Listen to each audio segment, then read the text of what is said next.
안녕하십니까. 최근 공개된 앱스타인 파일, 이게 지금 암호화폐 시장을 완전히 뒤흔들고 있습니다. 왜냐? 바로 비트코인이 언급됐기 때문이죠. 오늘 이 연결고리 제대로 파헤쳐 보겠습니다. 시장에서 가장 먼저 터져나온 이야기가 뭔지 아십니까? 바로 앱스타인이 비트코인을 만든 사토시 나카모토라는 겁니다. 정말 황당무계한 주장인데 이게 어디서부터 나온 건지, 진짜인지 아닌지부터 따져봐야겠죠. 자, 분석 시작하기 전에요. 오늘 다루는 내용은 어디까지나 정보 전달을 위한 교육 목적이라는 점 먼저 말씀드립니다. 저희는 사실관계에만 집중할 거고요.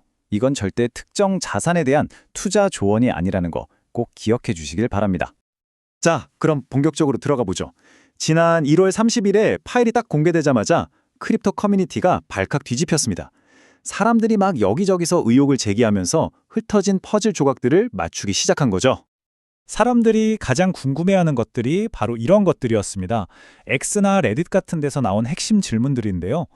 앱스타인이 비트코인 초창기에 돈을 댔느냐, 아니면 관련된 크립토 인사가 누구냐, 앱스타인이 혹시 사토시 정체를 알았던 거 아니냐, 심지어는 앱스타인 본인이 사토시 아니냐, 이런 질문들까지 나왔습니다. 하나씩 다 짚어보겠습니다.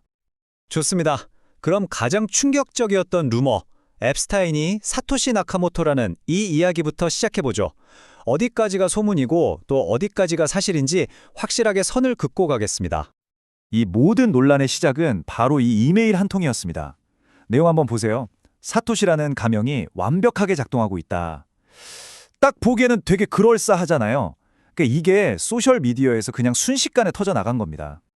결론부터 말씀드리죠. 이 이메일 완전히 가짜입니다.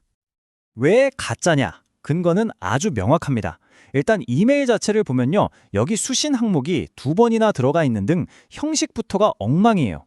근데 이건 그렇다 쳐도 가장 결정적인 건 미국 법무부 공식 데이터베이스를 다 뒤져봐도 이런 이메일 자체가 없다는 겁니다. 한마디로 그냥 소셜미디어에서 좋아요나 받으려고 누가 만들어낸 조작이라는 거죠. 자, 그럼 이제 이런 가짜 뉴스는 치워버리고요. 진짜 문서로 확인된 사실들만 한번 보겠습니다. 파일에 기록된 앱스타인의 실제 암호화폐 투자 흔적, 지금부터 따라가 보시죠. 이 타임라인을 보면 그의 움직임이 한눈에 들어옵니다. 시작은 2011년, 비트코인 초기 개발자인 게빈 안드레슨하고 접촉하면서부터예요. 그러다가 2014년에는 블록스트림, 코인베이스 같은 지금은 거물이 된 기업들에도 간접 투자를 했고요. 심지어 2017년 그 엄청난 불장 꼭대기에서는 주변에 비트코인 사지 말라고 조언까지 했다고 합니다. 시장을 보는 눈이 아예 없지는 않았던 것 같죠? 자, 여기서 가장 논란이 되는 게 바로 이 자금 흐름입니다. 좀 복잡해 보이지만 간단해요. 앱스타인이 MIT 미디어 랩에 기부를 합니다. 그리고 이 돈의 일부가 MIT 산하의 DCI, 그러니까 디지털 커런시 이니셔티브로 흘러 들어가요. 그리고 바로 이 DCI가 비트코인 핵심 개발자들 몇 명에게 월급을 줬다는 겁니다. 근데 여기서 진짜 중요한 포인트가 있어요. 이건 직접이 아니라 명백한 간접 지원이라는 거고요. 더 중요한 건 이 돈 때문에 앱스타인이 비트코인 코드 개발에 조금이라도 영향을 미쳤다? 그런 증거는 단 하나도 전혀 없다는 겁니다. 이게 핵심입니다. 이 사람이 비트코인에만 손댄 게 아닙니다. 포트폴리오를 보면 꽤 다양해요.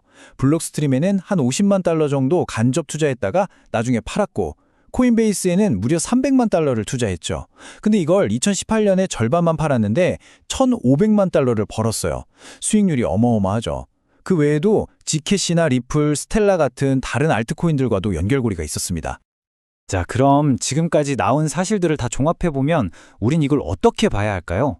그래서 이게 비트코인의 근본적인 가치에 정말로 흠집을 낸 거냐? 이 질문에 답을 해봐야 합니다. 시장의 불안감과 실제 현실 사이에는 꽤 큰 차이가 있습니다.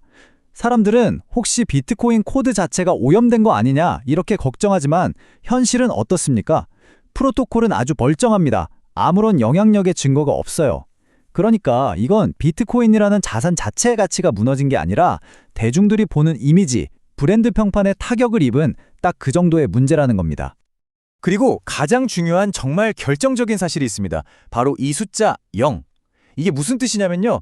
그 수많은 파일 페이지 어디를 뒤져봐도 앱스타인이 자기 범죄 행위에 암호화폐를 썼다는 증거가 단 한 건도 제로 없었다는 겁니다. 이게 왜 중요하냐면요. 특히 기관 투자자들이 이걸 어떻게 볼지를 생각해봐야 합니다. 예전에 실크로드 사건처럼 암호화폐가 범죄의 핵심 도구로 쓰인 것과는 완전히 차원이 다른 이야기라는 거죠. 다시 말해 적어도 이번 이야기에서만큼은 암호화폐가 악당은 아니었다는 게 증명된 셈입니다. 이건 꽤 긍정적인 신호죠. 자, 그럼 이제 마지막 결론입니다. 이번 사건을 통해 오히려 비트코인의 회복 탄력성을 다시 한번 확인할 수 있습니다. 사실 비트코인의 역사를 돌아보면요. 이건 뭐 위기 극복의 역사 그 자체입니다. 기억나시죠? 마운트 곡스, 그리고 최근에 FTX 같은 거대 거래소들이 무너졌을 때 블록 사이즈 문제로 개발자들끼리 엄청나게 싸웠던 전쟁도 있었고요. 수많은 기술적 문제들도 다 넘어왔습니다. 그런 관점에서 보면 이번 스캔들, 물론 심각하지만 비트코인이 겪어온 수많은 도전들 중 또 하나의 이정표가 될 뿐입니다.